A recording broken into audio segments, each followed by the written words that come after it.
So we've got it going now. And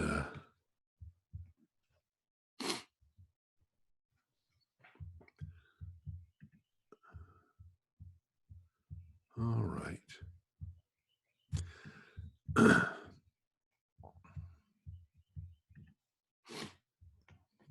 So here's some predictions. The dental economy will recover more slowly than the rest of the economy. Why? I believe the reason why is because the patients are going to be reluctant to come into offices. They're going to be concerned about infection control.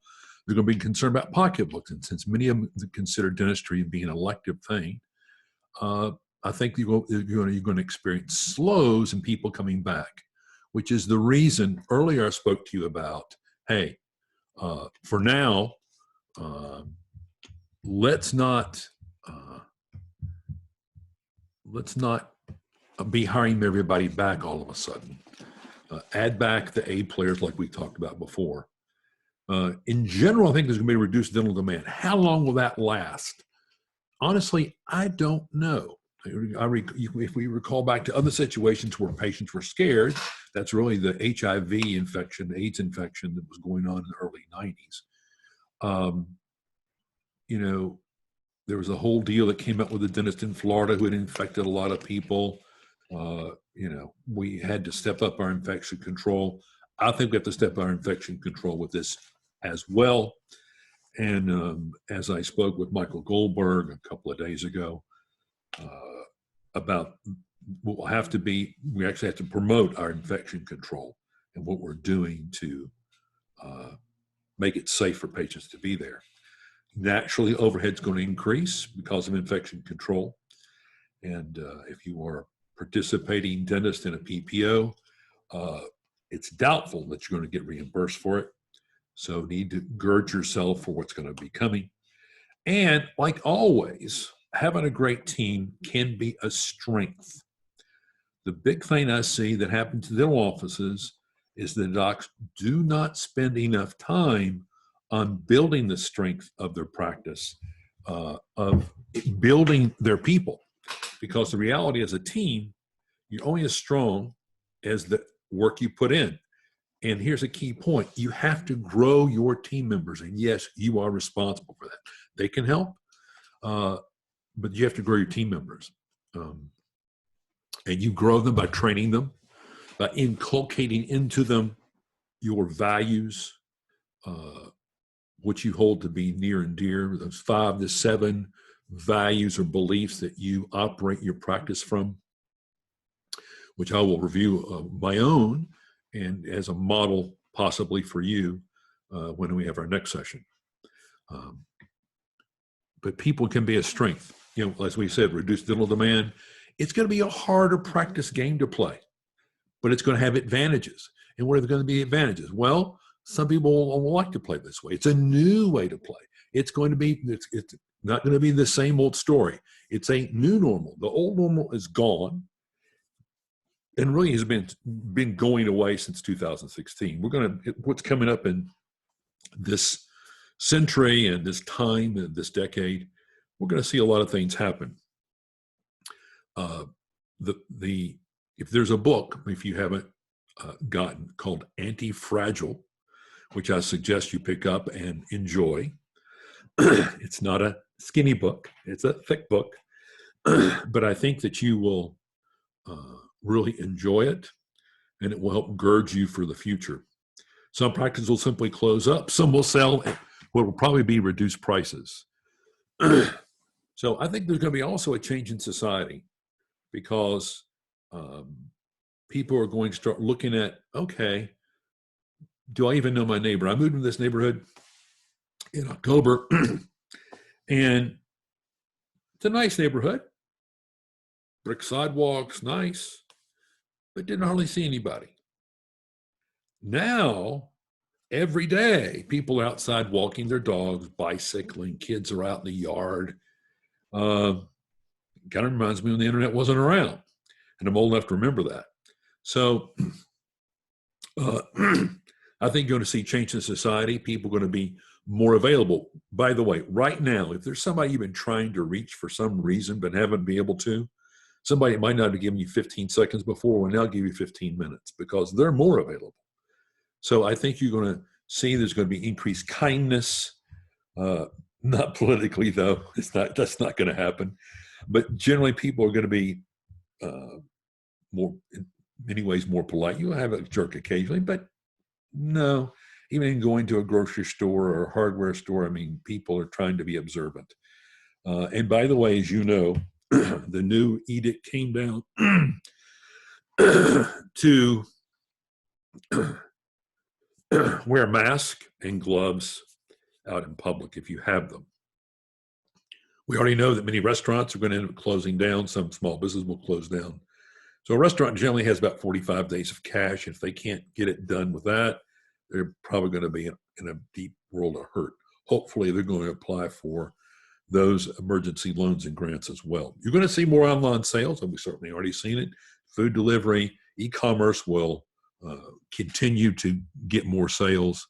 More telecommuting online work will become after this.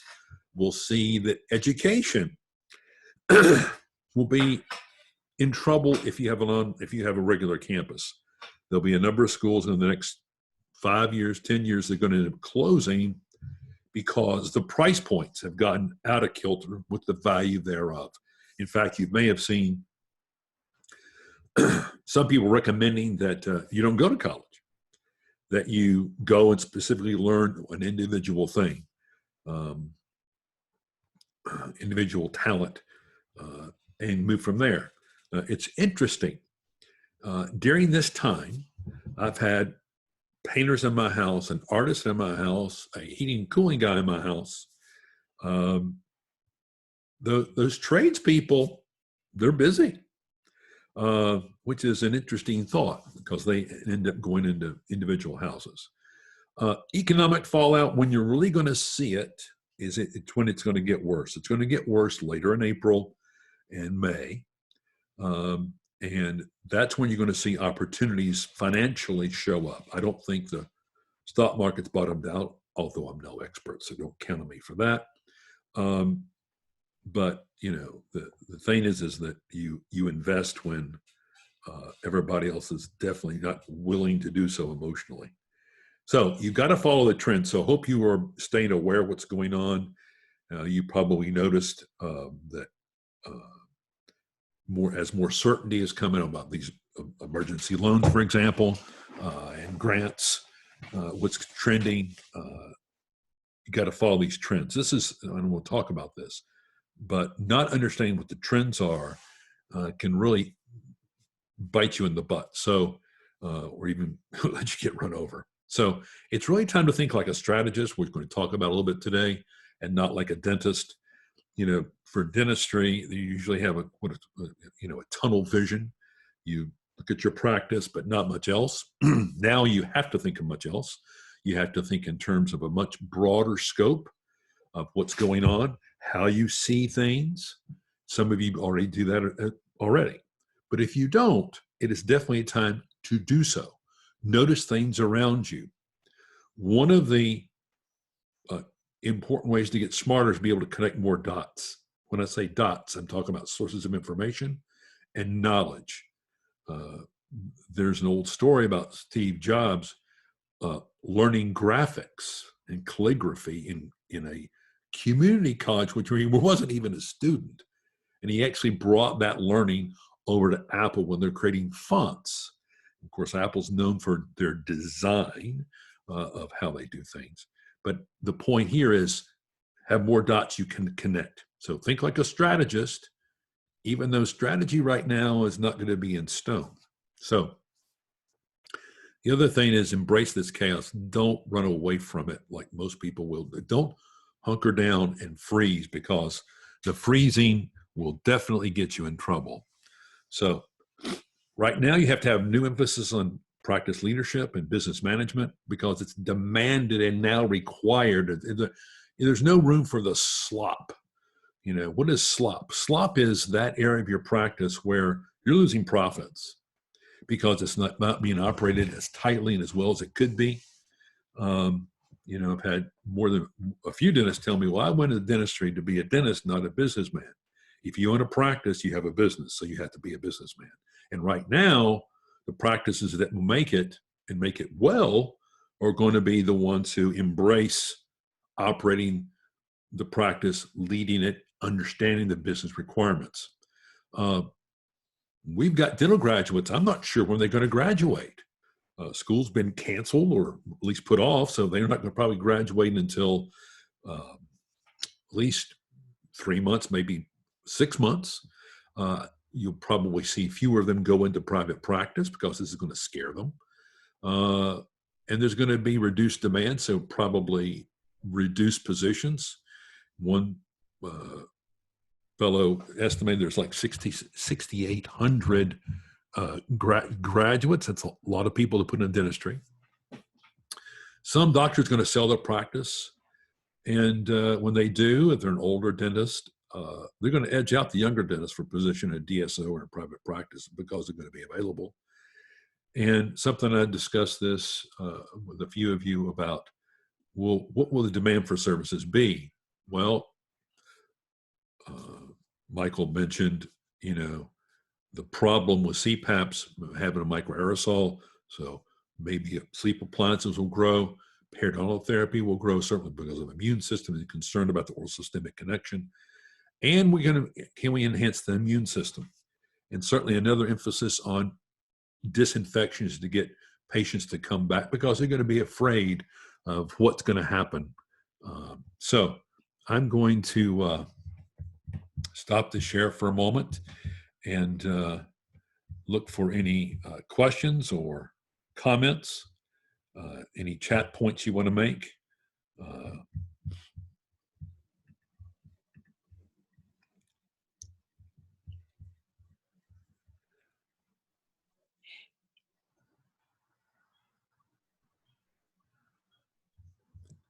Tom, how you doing there in Detroit? It's gloomy out here. Okay, weather-wise or otherwise? Well, kind of all the way around. Yep. Okay. And I'm going to work through this like everybody else. Absolutely. Well, that's a good thing.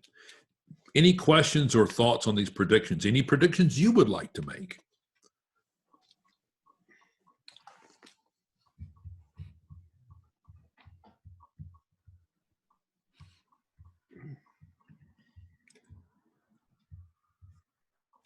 Brad, what do you think?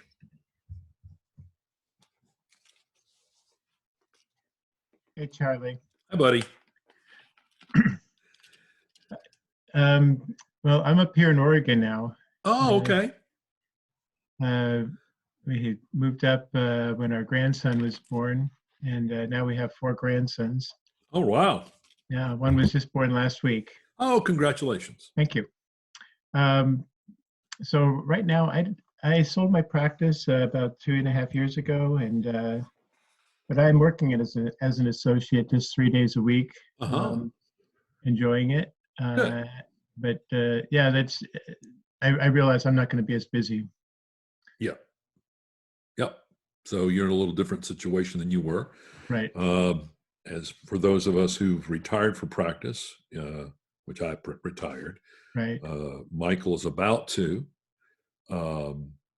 You know, we have a different look at this. Of course, I'm trying to help those inside the profession to thrive beyond this. So, right. Thank you for coming on board here with us today. Yeah. So Frank in Ohio, how you doing, buddy?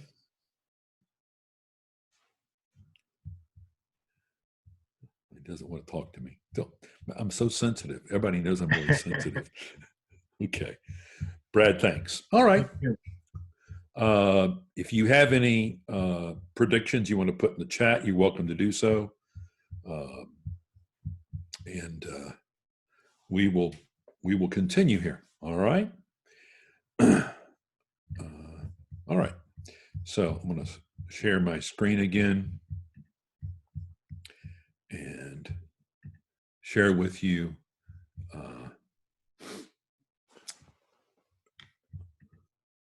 something you may have seen before. You've been around me, called Leadership Matrix Cycle. This is a kind of a grand, if you will, overlook of what how I operated my practice. And by the way, a couple of comments here. Increased demand for dental stability. That is all on 4. Oh, so you believe that there's going to be a greater demand for implants, Michael?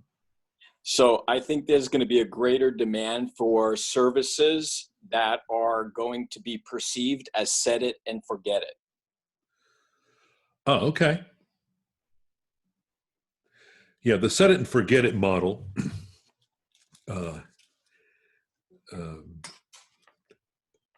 is something that that appeals to a lot of people, and that phraseology was developed for the George Foreman grill.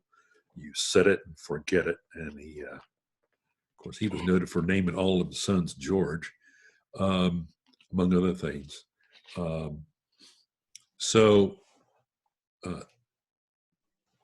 Thomas, you put in one patient at a time, and I'm not sure I understand what that means. Are you meaning we just treat one patient at a time?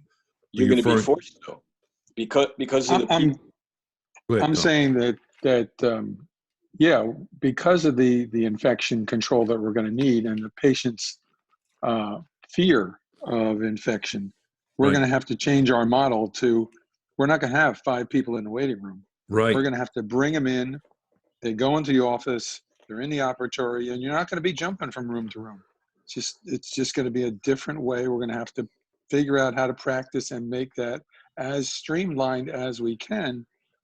But for a while, I can't see the general public seeing it or coming in without that. I mean, I see that treating my emergencies now. Right. They want one at a time, and that was the only way they're going to come to the office if nobody else is in there. And they're coming in, we're disinfecting, they're going out, and then we call the next patient who's in the parking lot to come on in. Yeah. I would add to that, Tom, think about hygiene checks from now on. Yeah, once we get hygiene back. That's true. But think about that. You're not going to be able to do hygiene checks like you've done them in the past. No, not at all. It's going to have to be scheduled time. All right, this is the time.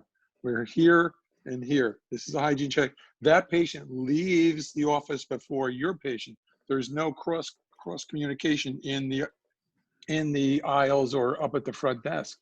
It's got to be like a different dynamic, a different way we're going to approach a friendlier, homier atmosphere where everybody feels safe and protected.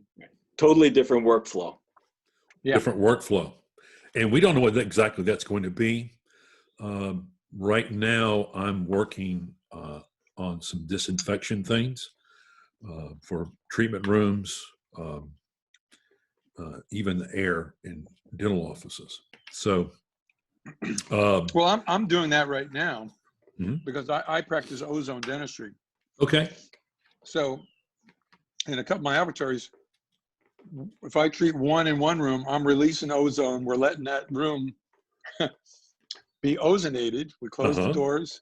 Yep. Treat someone in the other room. Then that room is purged. And I know there's no virus in that room. I'm telling you. Yeah. It's done. You know, so that's where, you know, and when my patients come in, first thing, you know, we've checked them. First of all, everyone that's come in has been more phobic. They're coming in with masks. They're coming in with wipes. They're coming in with gloves. Yeah. But I'm doing thermometer. We're checking their temperature. They're rinsing out with ozone before we begin treatment and swallowing. So I know we're sterilizing the oral cavity, and then we begin. And my patients know about ozone, but I go back into the discussion with them, how we're protecting them beyond what the CDC is saying.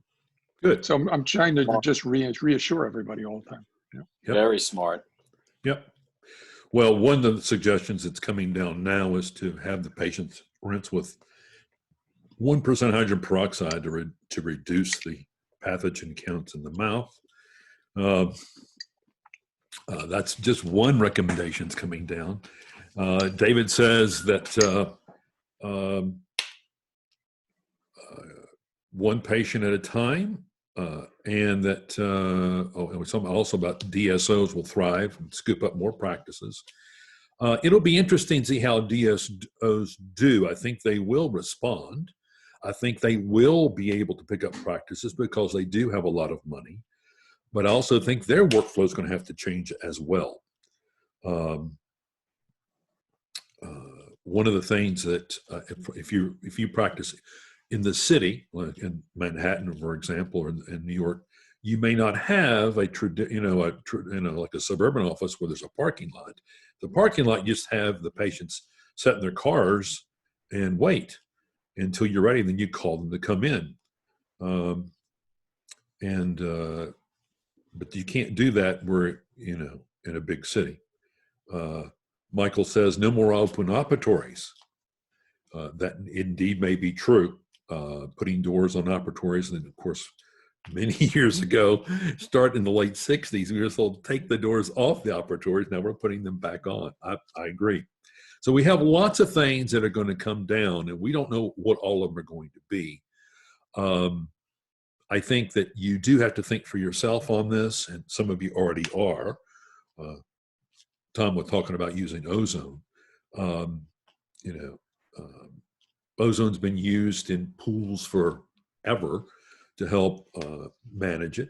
So we are likely to see a rise in ozone. Michael had mentioned a rise in functional medicine. So we shall see. But we do know it's going to be different than it's been. And I think we can all agree that that's going to be true. So thank you for those moments there. Appreciate that. And I'm going to share this. All this will be in a membership site, so you can, and will be free, by the way, for this material, so that you have it. I will share this leadership matrix cycle, but I just want to briefly overview it, which is it starts with who you are and what you do and how you think, your personal core values, your business values, all that, and then you get into strategic planning and operating your practice. If you'll notice one thing over here on the lower, actually, as you're looking at it, going up where it says meetings, there's 5 C's in here, which is really all about communication. Coordinate, coach, congratulate, correct, and celebrate. I think that you should think in terms of these 5 C's when you're working with your team members.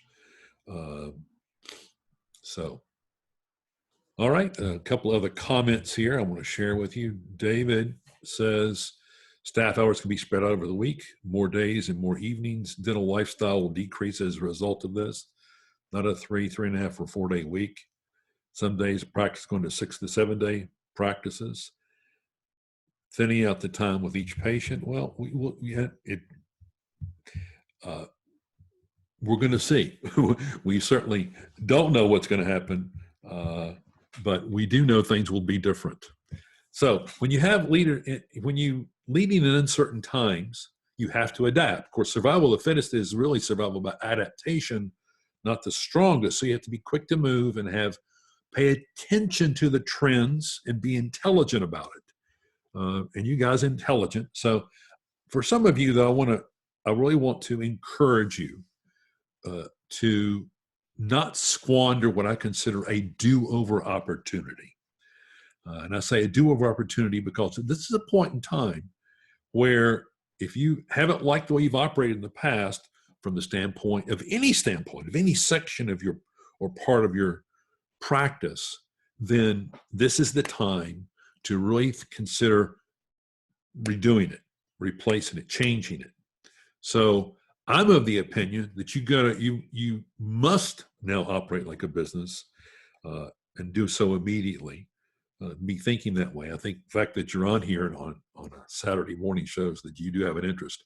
By the way, as a resource for you over masteryourpractice.com under resources, which is kind of the top navigation. If you haven't been there, go over, and I suggest that you get my book if you haven't gotten it, and also get the report there called Dental Practice Breakthrough.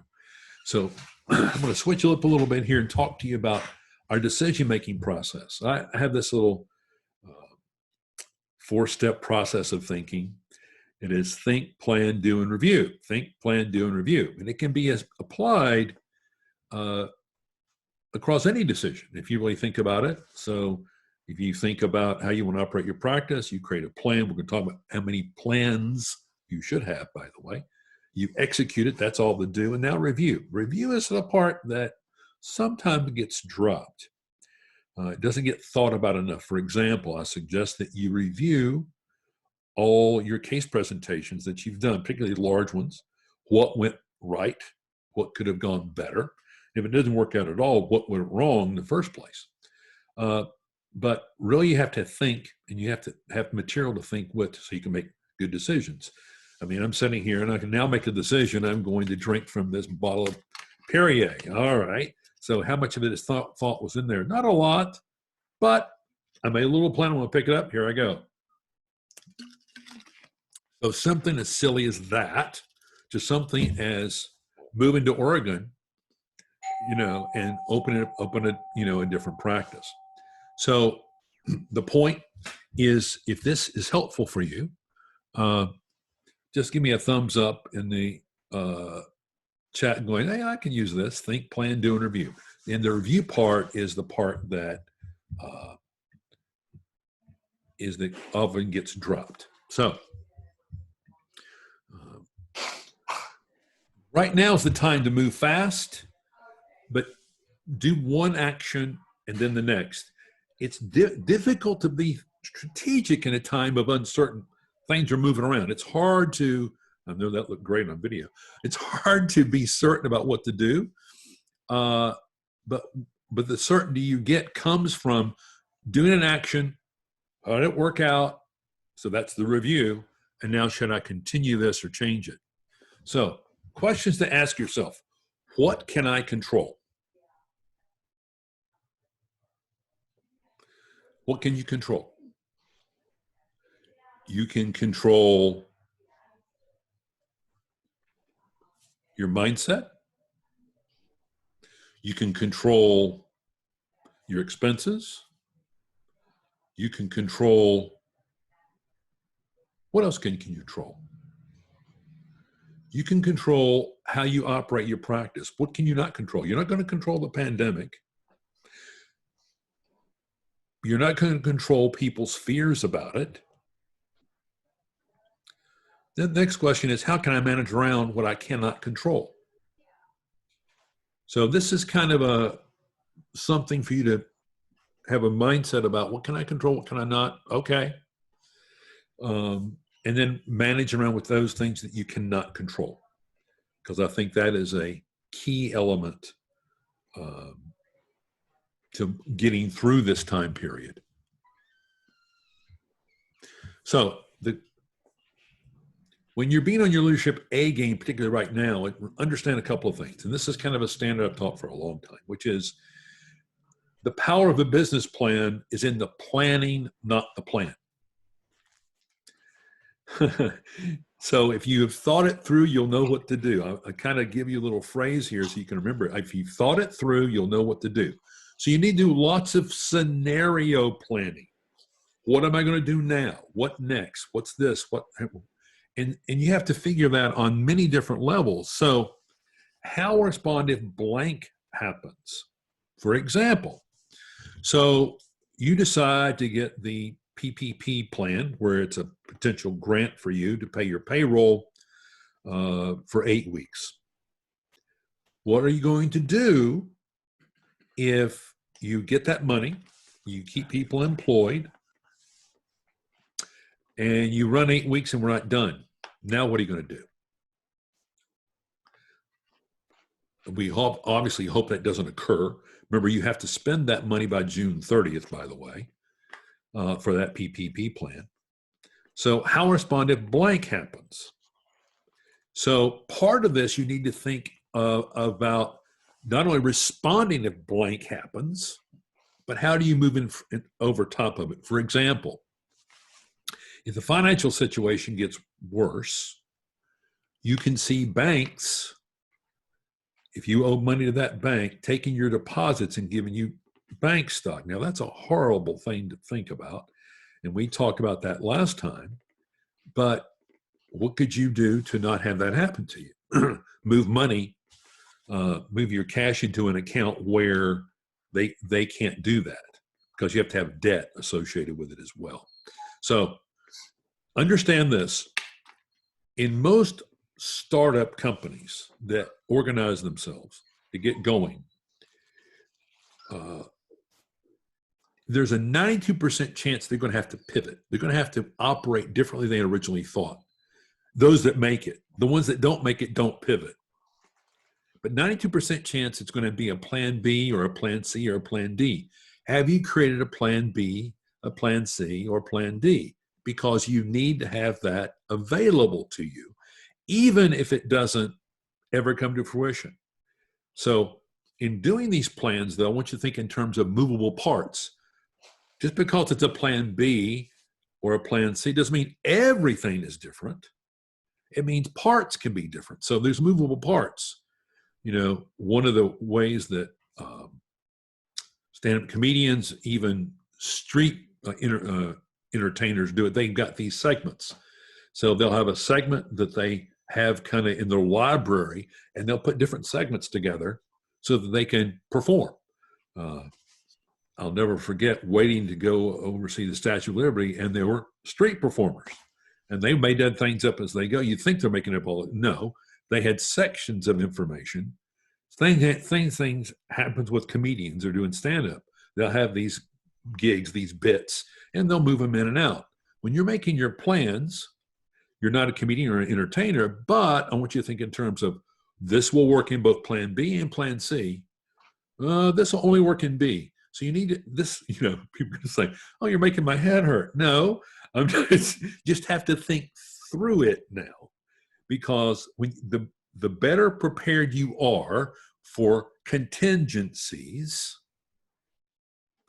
the more that you will thrive when we are out of this mess. Any comments about this? Does this make sense to you? If it does, just give me a yes or a question or a comment there in the chat.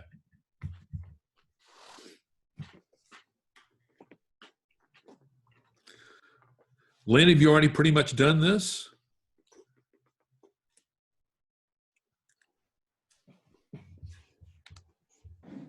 Yes, we've been working on plans and backup plans, and so it's what we do every single day. We figure out what the best move is for today and work on that, and then move on to the next thing. And then with the new information, then we change our ideas of what we're doing. Yep. One of the things that Lynn mentioned last time that I encourage all of you to do is create a place. I don't know if the desk space better be a room. Lynn created a war room and his victory desk, which it was Nancy's idea, by the way. Well, congratulations. You probably knew that, but thank you for that. Well, congratulations to Nancy for her smart thinking. But if you have a chance to do that, I suggest that you also do that for other people here on the webinar, because I think it just makes sense. As I mentioned last time, also make a journal, a running journal of what you're doing, and you learn from it. That'll help cement that in for you as well. So adaptation is the key here. And Lynn, thank you for sharing that. And congratulations on your forward thinking about that. So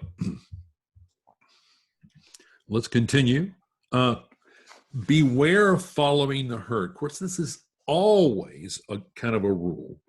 Because why? Because it's usually wrong. Whether it's investing or, this is what you should do. Generally not true. Now, there's going to be things that are true.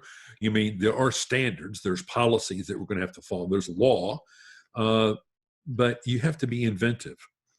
So how we know what to do, you're going to have to think not like a dentist, but you got to expand your thinking and possibilities. I suggest that you don't do it alone. This concept of this solitary leader It doesn't play out in real life. That isn't how it works. It never has been. So don't do it alone. Find a collective intelligence, a trusted guide, help you get through disruptive times, because now of all times is when you need it. So the game's changed. We know that. And I want you to be able to change with it. We've gone from checkers to chess at least. Let me give you a little data that's applicable now, and it's applicable always, which is that what I call the 1-20-20 rule, and it's a profit reality, if you will. It is that 20% of what you do brings 120% of your profits. I want you to think about that for a moment. How can it bring you 120% of your profits? Because you probably have 20% of what you do that loses money. And you make up for it with that 20% that brings you most of your profit. And a lot of stuff you do doesn't bring you much profit at all. Now, this is a generalization, and you may be different than this. But my question to you is, do you know? And if you don't know, you should know. And how are you going to use the 60% that's break even to at least create more of that percentage? If you have 30% of that bring you profits instead of 20%, and if you could cut out some of that 20% that loses you money, it may not be you can cut it all out. That is a reality, but you might be able to cut it all out. Who knows? So what can you do right now? Well, we've obviously got catch up, get caught up on stuff that you need to get done, take care of yourself, exercise, eat right, don't drink too much. The one thing that has boomed is the consumption of alcohol and alcohol sales. I think in one statistics I saw was it's up up 55% sales of alcohol. So be careful about that.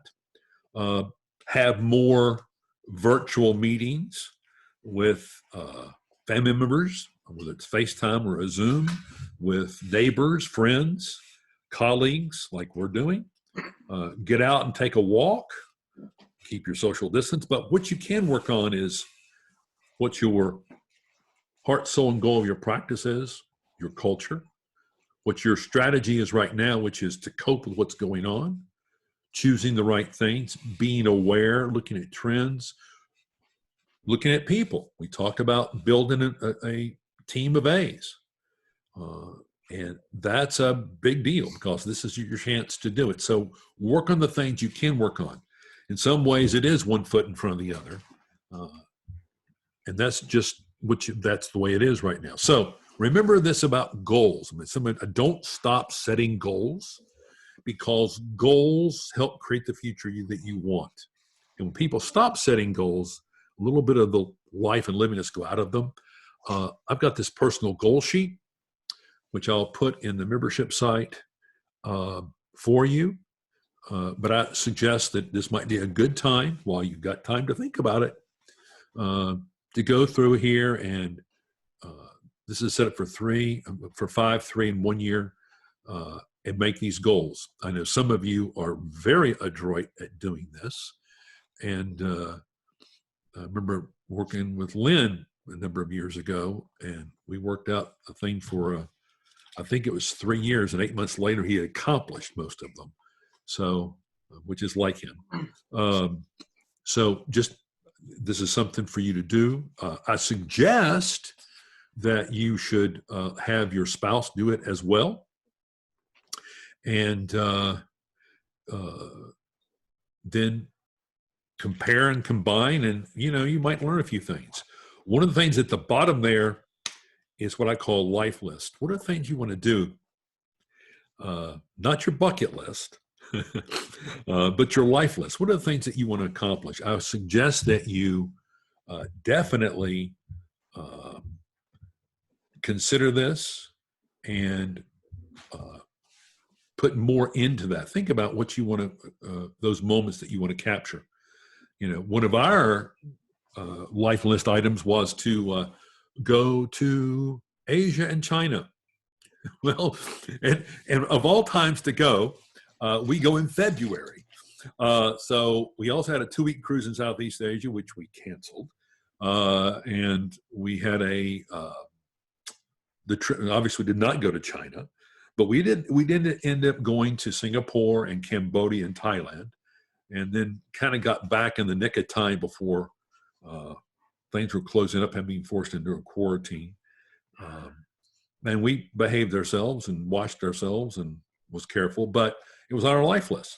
So that was just a trip that was on our life list. So another one on my life list is to be able to cook 7 different types of dinners. I have to catch up. So far, I'm doing really well on Brussels sprouts. So whatever it is for you that you want to put on your life list, and just think about this from the standpoint of what your personal goals are. So hope that'll be a good tool for you. Now, right now, strategy is difficult. And it's difficult simply because it's a difficult time. I think that you have to think of this like boxing.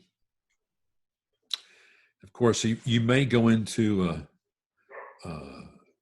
not that you're boxers or ever been a boxer, but what's true about a boxing is it's a lot of, jab, punch, hook, whatever, but then it's responding. So it's a lots and lots of back and forth that you have to do.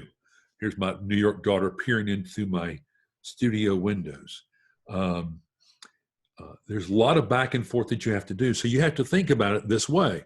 Lynn earlier talked about, well, we're going to do something today, and then we'll do something tomorrow. So it's kind of one foot in front of the other while still thinking ahead. So that's how you're going to have to play this game right now, because we got too many things that are uncertain. So, but I do want you to think about SWAT with an extra T. If you've heard of SWAT before, just put give me a little sign down in the chat.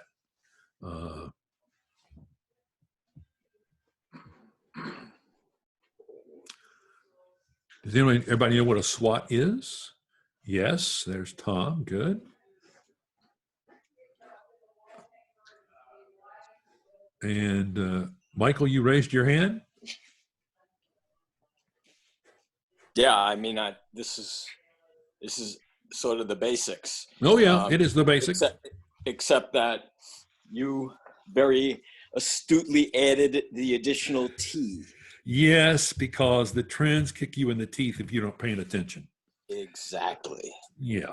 Very smart. Yeah. So the trends are right now, particularly, is that we're not going to we can't ignore this world-changing pandemic. It is a world-changing pandemic. Innovation usually comes around as a technical advance that makes old things obsolete. Who would have thought that, our smartphone would have more computing power that was used to operate the moonshots? Wouldn't have thought that, but that's going to continue to come. So what other trends? And we already know the things that we're going on in dentistry. I mean, 3D printing and impressions with digital and digital planning of surgeries. And I mean, all of that was there. It's going to become more. You're going to see artificial intelligence. But what are the trends right now? What's going on? I think we have to be aware of what those are. So if you haven't done it recently, I think it's time to do this exercise for yourself. What are my strengths? What are the things I don't do as well? I call weaknesses here, okay, but every organization, you can't be strong in everything. Nobody's going to be, okay? So the weakness you manage around, or you get someone to help you.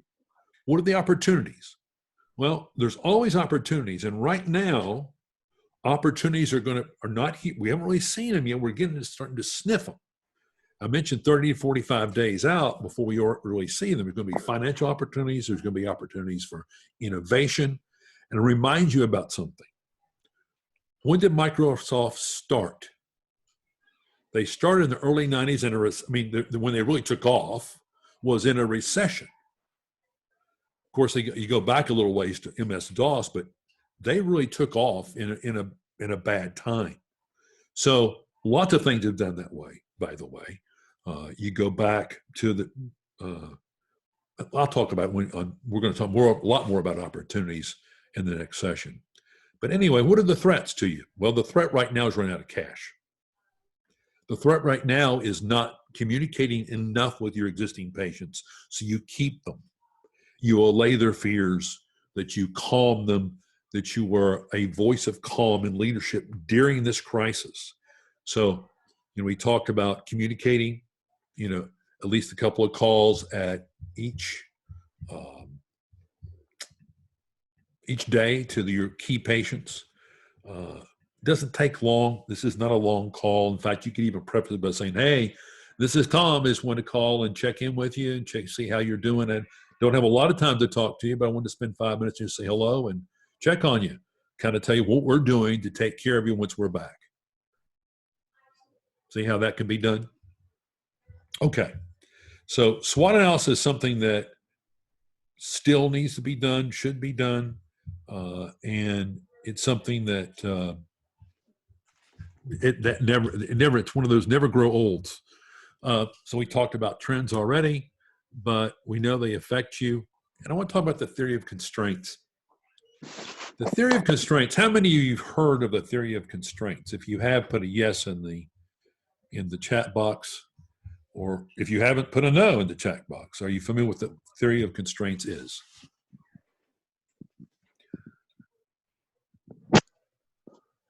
I'll give you a moment to think to do that. Okay. Thank you, Tom. No, Brad says no. Oh, comes new Kamaljit.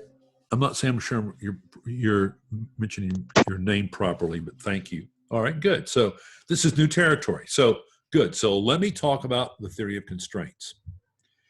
The whole thing goes back to this. Have you ever wondered why you can't get your practice moving forward? I did. Like, what the heck is this? What's going on? Trying. And the whole idea here is to understand what is the area that is stopping you or constraining you the most. And that area might be in getting new ones, getting new patients. So think here, I want you to think with this is, as patients coming into your practice, you're doing services, they paying their fees to you, and you operating your business. So you'll see here, new ones, case presentation, your actual delivery, retention, recall, money, and leadership. So let's take it and go through here. So wherever the channel narrows, you have a constraint. Wherever it gets big, you're not constrained. You're doing great. So in this model that you see here, on under delivery, it's pretty wide. You're pretty good. Case presentation isn't as good. New ones is okay, but you're in this model, you'll see there, the narrowest part of this is in retention. How many patients you're keeping, how many you're losing. It could be in leadership as it gets too narrow. So you want to think in terms of what area of my practice is constraining me the most. It can be case presentation. You're not getting patients to say yes. Can be I'm not leading as well as I can and thinking broadly while getting down into the details. Many of you are very detail oriented, and that's good. For you, the challenge is to think more broadly and see the entire forest or the entire national park instead of just the stand of trees that you're in. Think in terms of what area of your practice is holding you up. So it can be new patients, it can be case presentation. You could be losing more patients you want. You may not be as profitable as you need to be. Maybe you don't understand how you need to lead this group. For example, if you prior to this pandemic, if you're having a hard time getting new people to come into your team or keeping people coming to your team, there's a people problem. Now, my question to you is this. What do you think will happen after the pandemic is over? Are those same problems going to come back? Well, if you keep operating like you have, the answer is yes. They're going to come back in a different flavor, for sure, because this is a disruption that's going to be quite different. But if your practice wasn't doing well pre-pandemic, you've got to be working on how can you make it better post-pandemic. So I'm going to stop sharing here a minute and ask for questions or comments on this, because it seems that it's new territory for many of you. So questions, comments, thoughts, opinions, ideas. You're welcome to speak up, or just unmute yourself and speak up, or put your question or comment in the chat. Charlie, where can we find more information about that?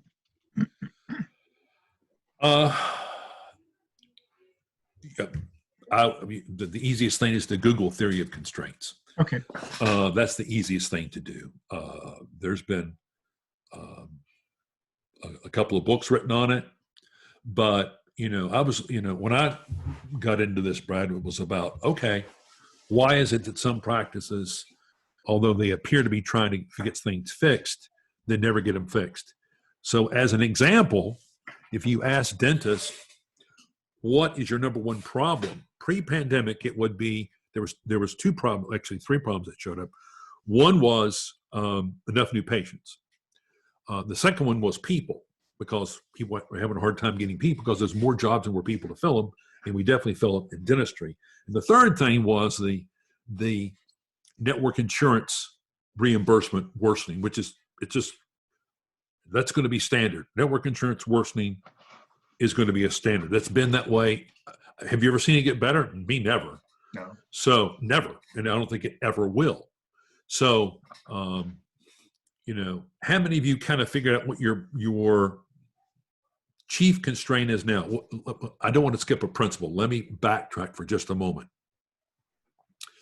The key here is work on the thing that's constraining you the most, where the channel is the narrowest. Because if you don't, you can work your butt off on something else, but your practice doesn't seem to get better. It's because the constraint area is the governor, but there isn't. If you need to make it broader, so more things can flow through.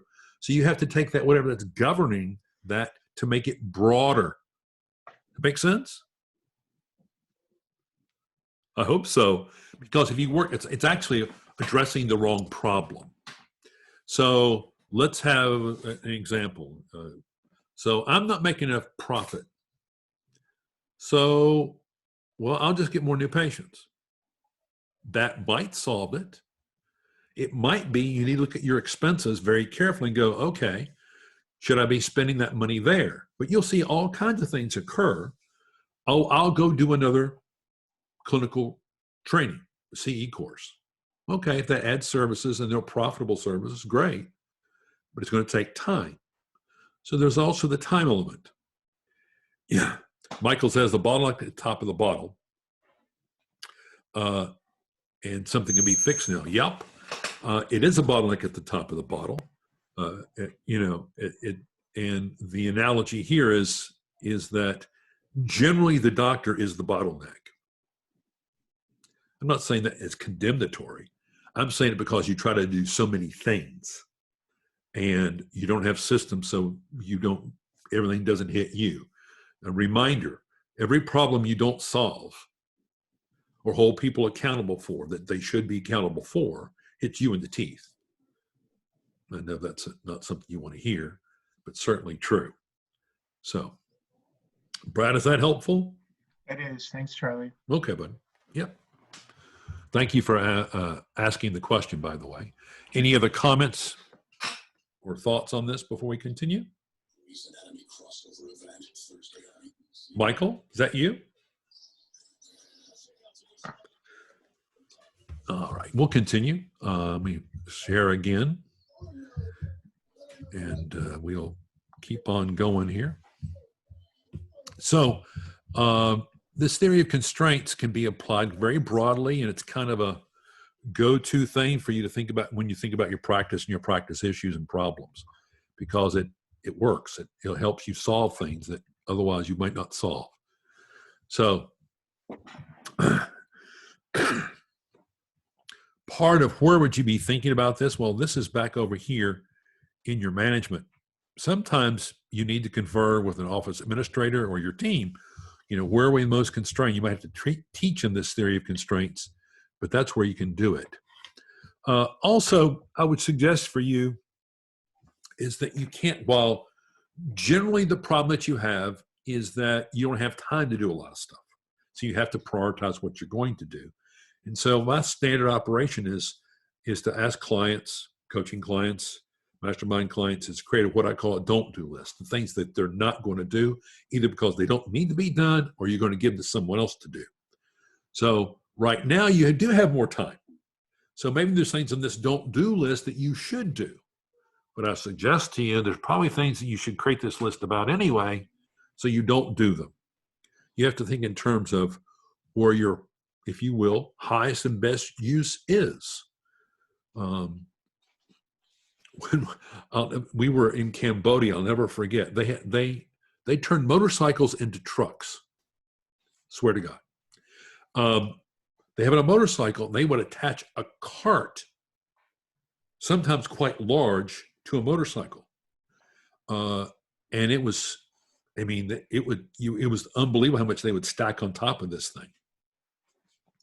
So, but let me get back to this, that the point is here is that what you should not be doing is to create a don't do list. It's just good self-management.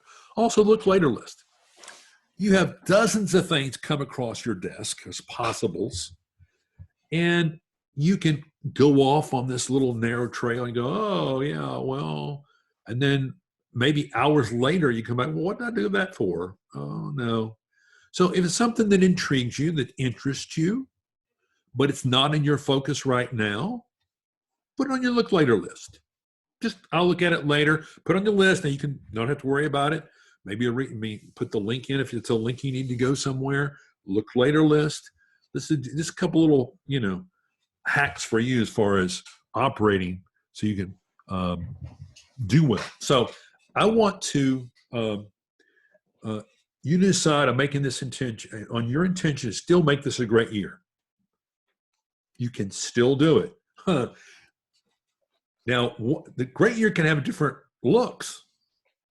One of which is by doing everything you can do, maybe you won't take losses that other people would have.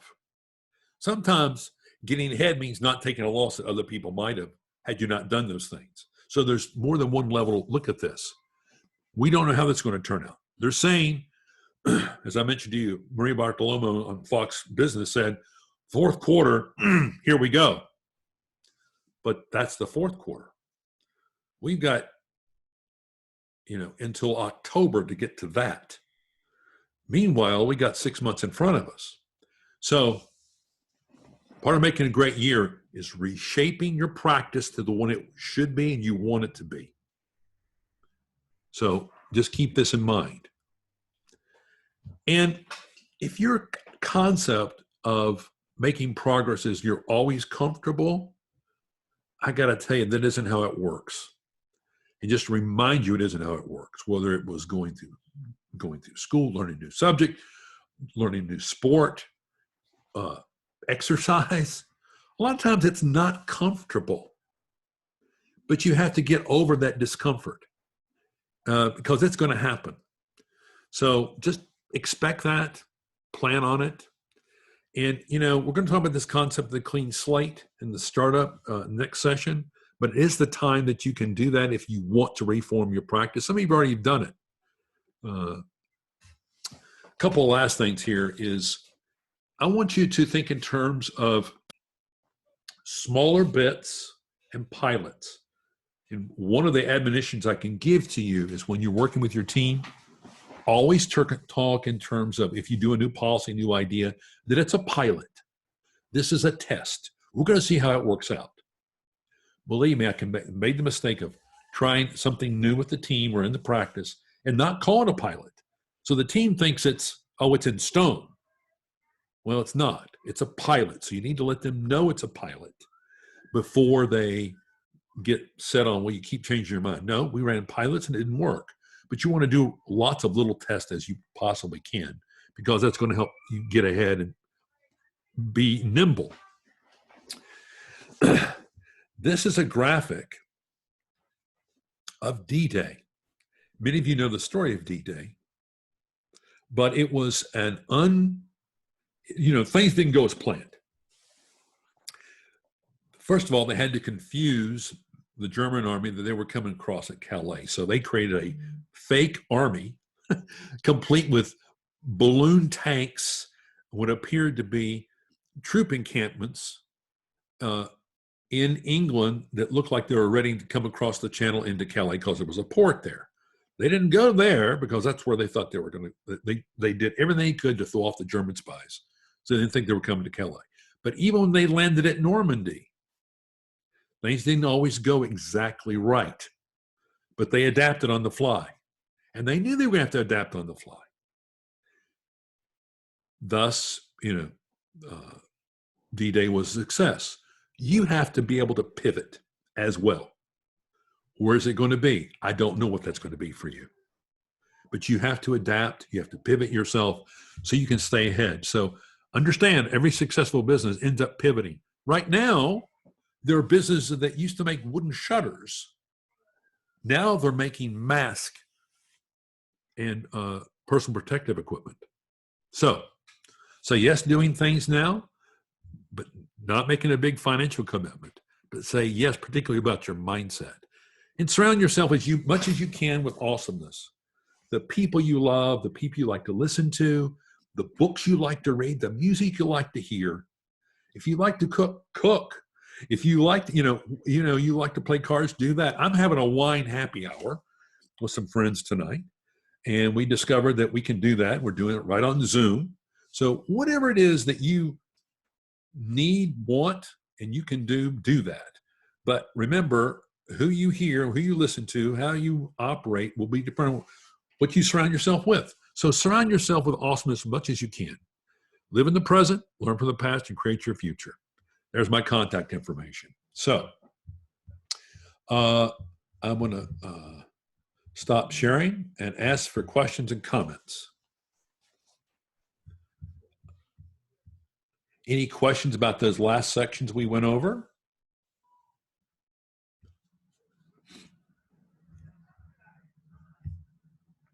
Make sense?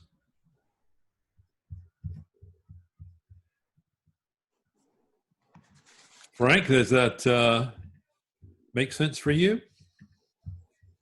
Yes. Yes, it does. Good. And David, is your wife up yet? Or are you still being Mr. Quiet? You can put in the chat. Yeah. Tom says it's homework time. Yeah, it is. It's supposed to be homework time. And there is lots to think about, Tom. There's two Toms here, so Tom Kachorik. And Kamaljet, I'm not saying if I'm sharing your name right. Would you tell me how to say your name? I just go by Kamal. Kamal, thank you. I appreciate that. And what part of the country are you in? I'm actually in Canada. Oh, cool. All right. And have y'all had as much shutdown in Canada as we had in the U.S. or more? Almost more. It started very early, and we are basically not allowed to do any sort of non-life-threatening emergency treatment. Right. Exactly. And we need N95 masks to do anything that is going to create aerosols. And are they available for you? No, they're not. But I have. What I did was order some P95 respirators. Huh? So with those are okay. So I just need to check if I need to get them fitted, but then I can at least provide that for my patients. Beautiful. Very smart. Mm-hmm. What part of Canada are you in? Alberta, Calgary. Oh, okay. Beautiful place. Yeah. Mhm. I was in Calgary 2 summers ago before taking a Rocky Mountain trip on your Canadian Railroad. So beautiful place. Enjoyed it very much. Went up into your tower there in Calgary. Oh, yeah. Actually. Yep. Yeah. So anyway, well, thank you for being here. Hope you found it helpful. I hear little children. So Yeah. There's 3 of them. That's Oh. why I didn't say a lot, because that's when they're It's- kind of loud sometimes. It's okay. Look, I have 5 kids and 7 grandchildren, so I know how it works. Yeah. All right. I'm glad that you're here. Thank you for spending this Saturday morning with us. We're going to do our next session on Monday at same 10 o'clock again, and 10 a.m. Eastern time. And we're going to talk more about opportunities, mindset, and leadership. So with an emphasis on coming out of this thing and thriving. So thank you for being here. If you haven't gotten, by the way, if you haven't gotten the access to the membership site, would you let me know? Kind of make sure that you do get it. And you can either text me or send an email, or you can just put it in the chat. That way I'll know. All right.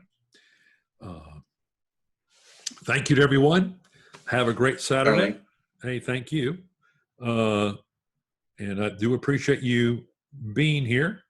David says his wife and 3 kids aren't still not moving. That's good. So yeah, there's homework, and let me know if I can help you out. All right, guys.